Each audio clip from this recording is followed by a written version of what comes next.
We left the 50,000 silver dollar casino, headed east on I-90 towards our next stop, which is 2 Bar Lazy H RV Park, which is located about 10 miles west of Butte, Montana. While I'm there, I'll do a little campground review, and we also plan to visit the World Museum of Mining there in Butte, Montana.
Well, we made it to our next destination here, down by Butte, Montana.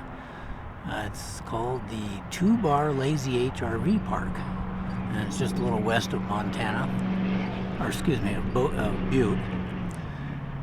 And so we got all set up at the got a dog pen behind me and stuff. So yeah, it's a pretty nice campground. We got full hookups, 50 amp. You can choose 50 amp or 30 amp, but pretty much everything's full hookup, except for maybe the tent sites.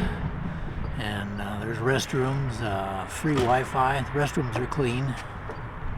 They're pretty nice. They got showers down there. They're free showers.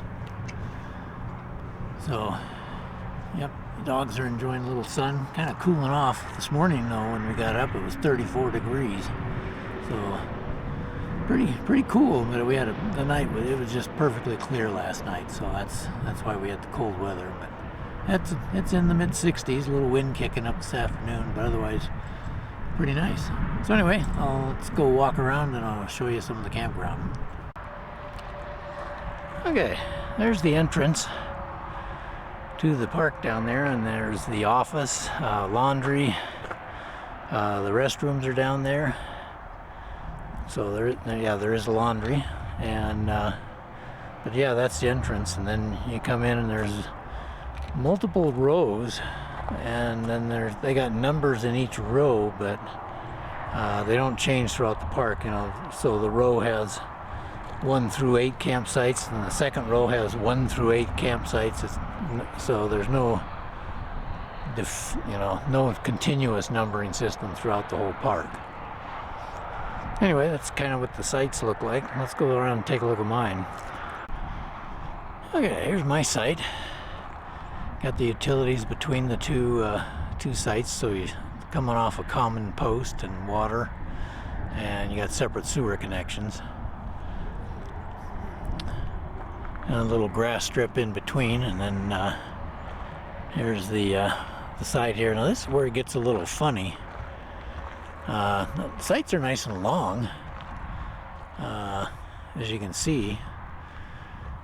I can easily get my truck and disconnected from the trailer and still all be in the site, so it's pretty long. But if you look over here at this second site, and the utilities are between 2 sites, so you're sharing a strip of land there.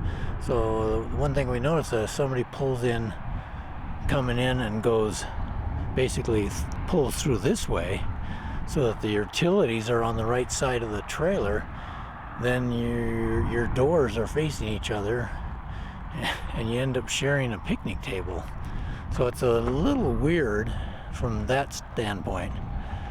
In fact, earlier they assigned somebody that site, and when they pulled up, they had a bunch of dogs too, and of course they saw all our dogs out there, so they went down and talked to the camp host down there, and they got their site changed. But yeah, it's kind of a little different that with the sites in between like that.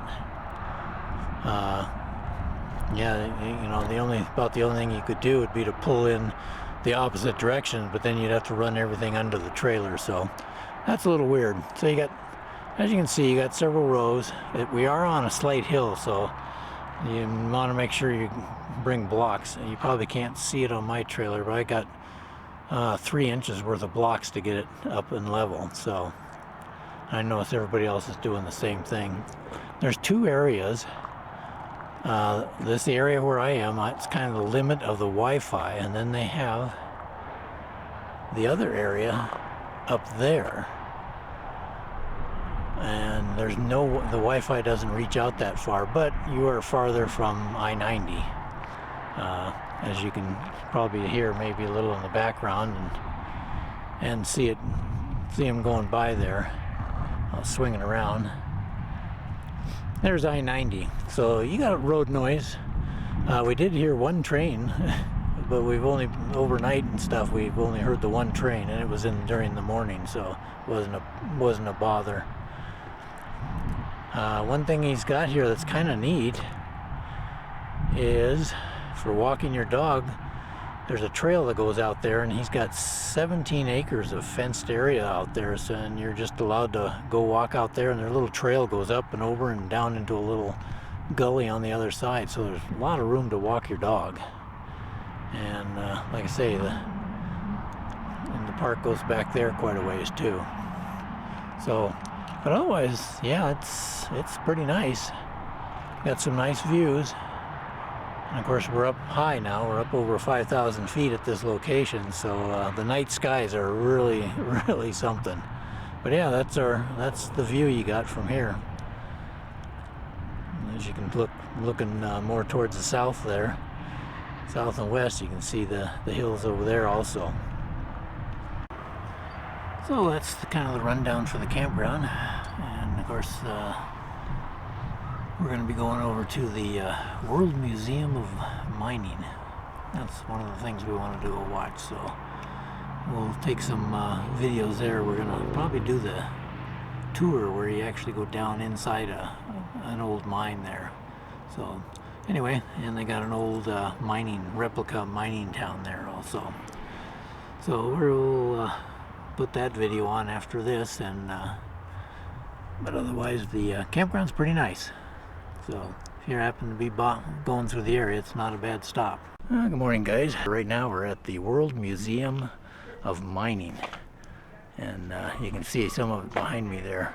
We are actually scheduled to go on the underground tour of a mine, so we're going to be doing that in a few minutes. I'll be going down there, and then we'll come back here and do a walkthrough of this area. Yeah. All right, just a quick catch up. My name's Ken.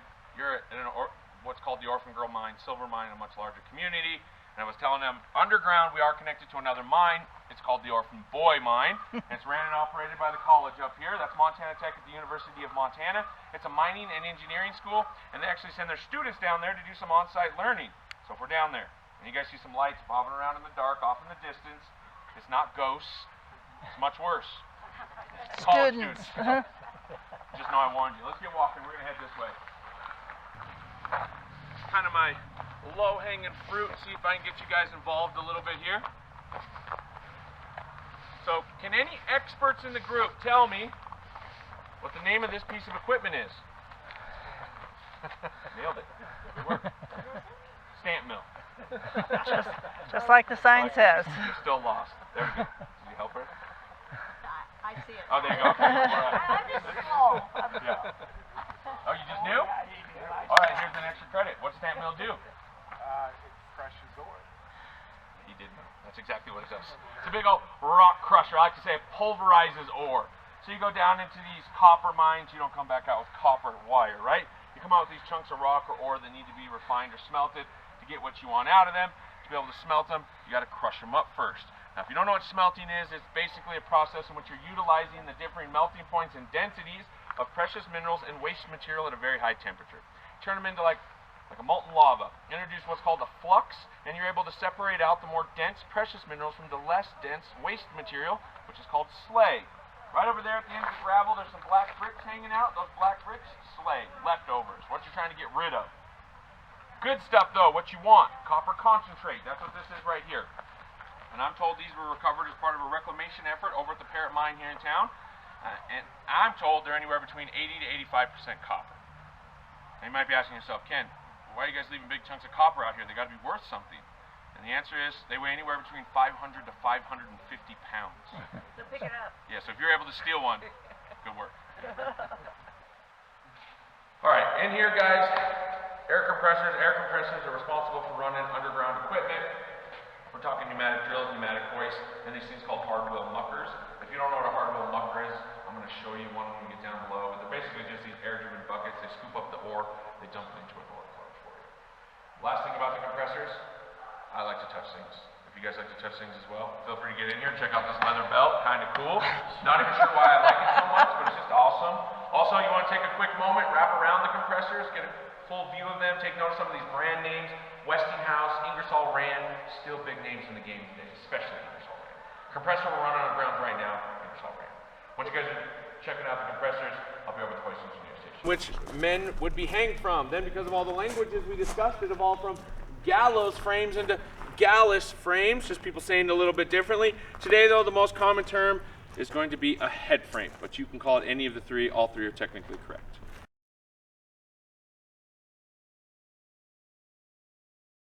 Let's get up under here. Responsible for moving the men and material in and out of the mine. This one here is moving men in and out of the mine. Then these rails that are inlaid at the base gave you the ability to move one of these ore carts off of the underground rail system full of ore. You push it onto one of these cages, you send it out of the mine. Men are coming out of the mine, they're getting off right here at the surface level. But ore is coming out of the mine, it actually goes up above our heads to this garage looking structure up here, what's called an ore house.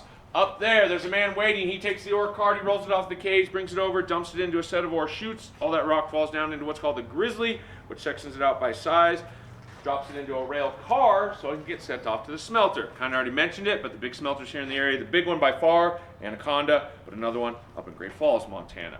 Now, after the tour, you want to get up there and check it out, you can. Set of stairs. You can see them right here. They're accessible over there to the right. Feel free to get up there, get a better idea how they unloaded some of that material. Also kind of cool to say you got in a head frame just in general. I definitely recommend getting up there.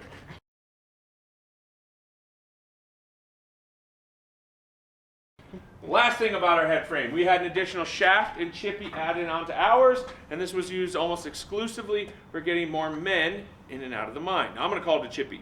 Men called it a chippy, but it's quite literally a cage. It's exactly one of these. It just looks differently right now because it's actually 65 feet below us at the moment. I mentioned the photo at the end of the tour. That will actually be inside of this chippy, 65 feet below where we are right now. The chippy ran by that hoist right there. That's a single drum hoist. Also meant we had two hoist engineers in our mine. One running the double drum and another one running this single drum. Remember that information, two hoist engineers. What's the deepest point of this mine? 2731. And then the copper mine? The con. Is that what you're going for? Yeah. The con? Yeah. That one's 5291, just a hair over a mile. Yeah, so mile high. That's where we get the mile high, mile deep kind of name here, nickname here in Butte. Elevation well above a mile above sea level, and then the con or deepest mine goes a little bit over a mile below the surface. Yeah. Okay, we're going up the stairs, going up in the head frame, heading up to what they call the ore house.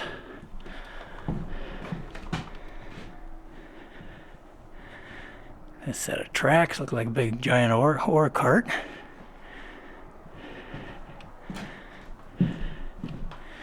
And we got another set of stairs. Yeah, we got a view from the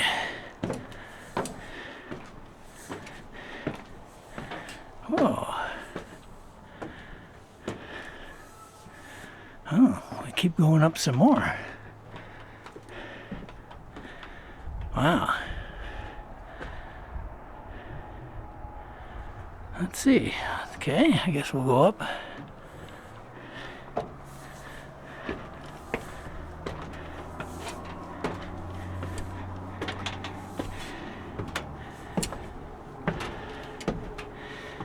like we've made it.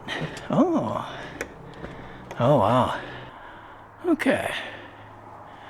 Made it to the top. I guess they call this the ore house up here. See if I can get close enough to...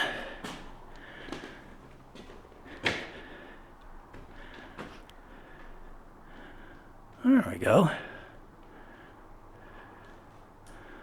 Talks about the ore car there. And then over here, got the ore chutes where they dump it.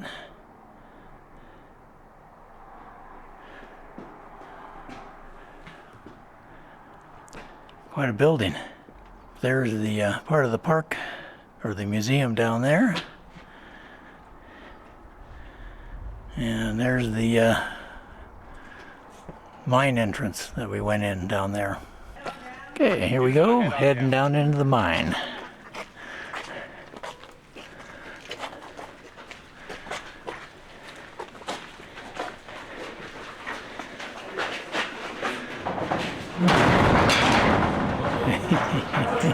Locked in. All right. This first map is a map of our shaft. I already told you our shaft 2,731 feet deep. And if you look on the map, it's represented almost entirely in blue. That's because it's almost filled completely with water. Back when they were mining here, they had large pumps turned on. They'd pump all that water out so they could get in there and do their mining. But when mining stopped, they turned the pumps off. So the water then resumed back to its natural water levels. Here in the area, about 115, 120 feet below the surface. So this yellowish color here is the part of the shaft that's not underwater. Almost at the bottom of it, the 100-foot level where we're going to today. That's why we only go to the 100-foot level. That's why anyone only goes to the 100-foot level. Water. Over here looks like the scribblings of a kindergartner with a new box of crayons, but it's actually all of the underground workings here in Butte. Any guesses on how many miles of underground workings we have? 18,000. There we go, that's exactly right, but I'm impressed by both of those, yeah. 10,000 miles of underground workings, just an incredible amount when you consider the size of Butte. Here's us, the orphan girl connected underground to the orphan boy, and a lot of people say the reason why we got those names because of our proximity to the larger copper community in town. Here's all the copper mines in town. Then, all by ourselves, orphans on this side of town, mining silver, all alone is us, the orphan boy and orphan girl. So we're orphans to the larger copper community in town. What's the significance of the different colors? Depth. What's that? Depth, like how deep they are. Not death. And the deepest, Which which color is the deepest? I have to look at this legend here. It looks like purple, but the purple is represented many times. But this right here is going to be your deepest ones here. So like the, I don't know, not great with colors, but that kind of purple is going to be your deepest one. So fast. You're slowing me down, dear. So fast. It's dangerous. Yeah, we're heading down. Hopefully there's enough light you can see something going on here. Then mules, after mules, electric trams. You don't know what an electric tram is? I'll show you one down at the 100-foot level. This cart's a timber cart, just moving wood around. Last cart is a powder cart. It's moving dynamite or explosives around. It's got a wood lining on the inside. That wood lining in the lid is there because a big part of its job is just keeping dynamite dry. Called rhodochrosite. Now, rhodochrosite is a manganese carbonate, so it is manganese. Back in the day, manganese used for things like hardening of steel. Over here, another vein, much more important vein, starts down here. It runs all the way up over our heads here. You can see it like right through here. You can see it kind of in here, down here. Real dark gray color with almost a bluish hue to it. That is galena. Now, galena is a lead sulfate, so it is lead. But the good thing about galena, lead and silver, they tend to be buddies. So galena was the vehicle in which we were getting our silver out of this mine as well. Last mineral I'll tell you about is not a vein, it's a deposit. It means it rests on the outside of the rocks. It's this neon green stuff here. It's a green octite. So it's a cadmium sulfate that has leached out of the rock, oxidizing, becoming cadmium sulfide. And the reason I tell you about it, it's technically toxic. Now, you'd have to consume just an incredible amount of it for it to become an issue. But if you found a way to consume enough of it, it could give you digestive issues. Plainly speaking, it'll give you diarrhea. So unless you're looking for a cheap cleanse, I recommend no licking the rocks while you're down there. All right? Okay, here we're going up the from the 100-foot level back up to the 65-foot level. Okay, we're here at the World Mining Museum here in Butte, Montana. They've got this little replica of a mining town, but they got it all set up with, as you can see, all the little buildings.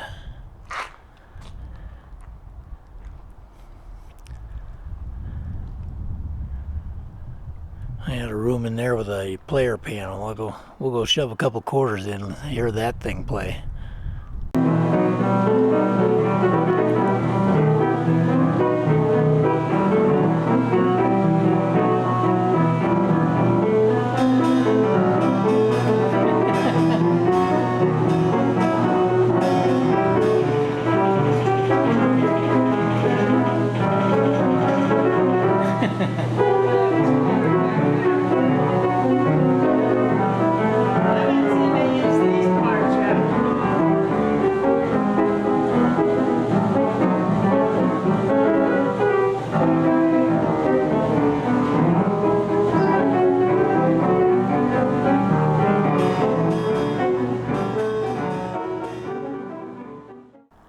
Yeah, here's another part of it here. You got an old, I don't know if we're going to be able to see anything besides the reflection. Yeah, you don't see the reflection, so cut that out later. Anyway, I got the nice boardwalks. Like I say, all the little buildings have a bunch of stuff inside. Here is, looks like an art studio. Oop. I'll step down off here. So, there's the city hall there.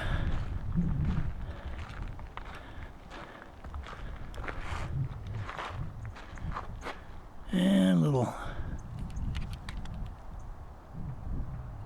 whoop, there we go, St. James Hospital. Looks like a little schoolyard there.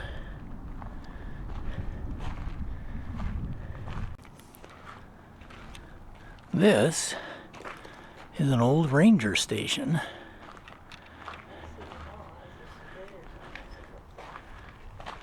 And it was on the Highland City, let's see, what do they say? Yeah, the Highland City Mail Trail of 1866 to 1872. So just some of the other buildings here. Barbershop, bathhouse, saloon up there. And this is the optical parlor.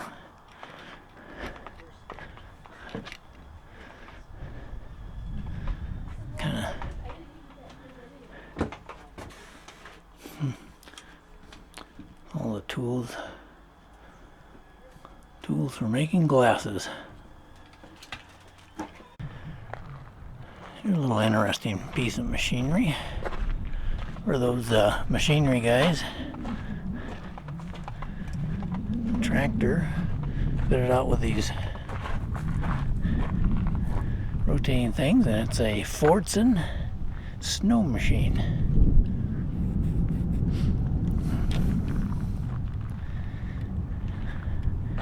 And then also an old Fordson tractor. Here is an old LaSalle car that they used to use because I guess it was bulletproof. They used to had this to give rides to the give rides or to ride move the gold shipments and stuff, or silver or whatever. But yeah, they use this to carry the probably the processed ore gold and silver. But it's an old LaSalle. It used to sit out where you could look at it more, but I guess people were taking parts, so they had to lock it up. Well, just about done here at the museum, but I'd highly recommend taking the underground tour too. It's the guy has a lot of information. He takes you through a couple of the buildings here and talks about some of the equipment, like the pulleys they used to drop the guys down into the mines, and the giant air compressors they had to run all the mining equipment. So, and there's a bunch of mining equipment, as you can see behind me, just scattered throughout this whole museum area. All the different pieces that they used and have collected over the years. So yeah, if you ever get a chance here and you're in Butte, this is definitely a really neat place to come.